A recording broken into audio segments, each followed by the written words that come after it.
filming a group of agricultural labourers waiting to be picked up by their gangmaster. They suspect 10 of these people are working at a local nursery while claiming benefits.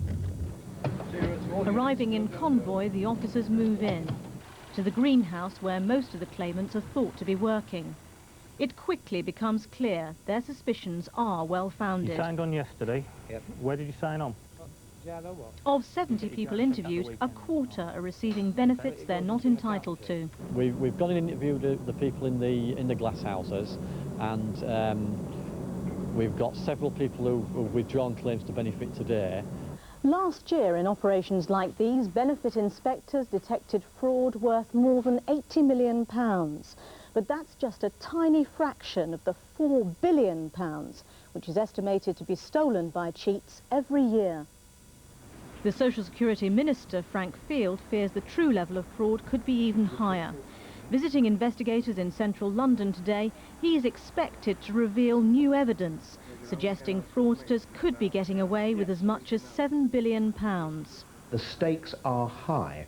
We need to spend more money on pensioners, on hospitals and on schools. And if at the moment we're wasting literally billions of pounds a year, it's a scandal, and I'm pleased that at long last government is tackling it.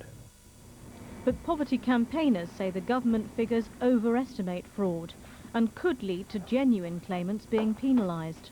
We're very concerned that wherever the debate starts from, it starts from a point where it doesn't stigmatise claimants. I'm sure that the government would agree that the vast majority of people who claim benefits are honest, and I think we need to make sure that their rights and entitlements are protected.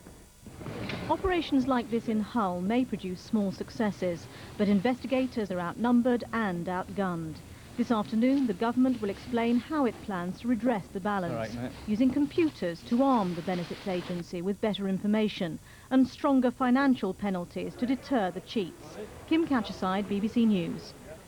A computer has been programmed to mimic the way that leading brain surgeons diagnose brain tumours. The technique could speed up treatment for some patients and avoid the need for dangerous exploratory surgery.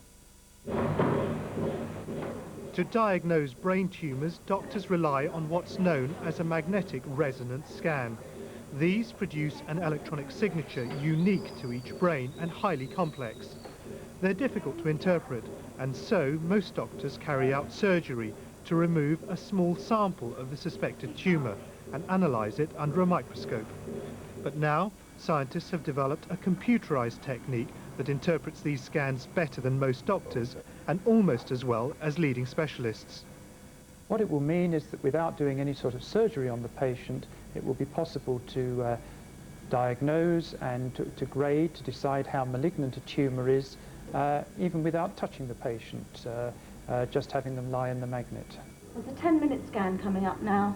The system identifies a tumour by learning the telltale signatures of various types of tumour and then comparing them with the patient's scan.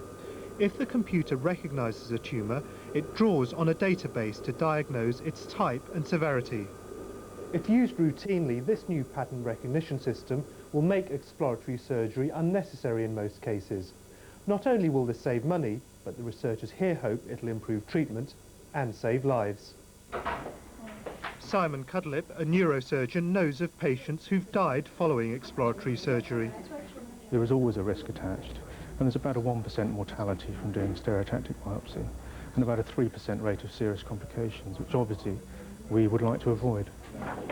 The technique is also being developed to identify other types of cancer.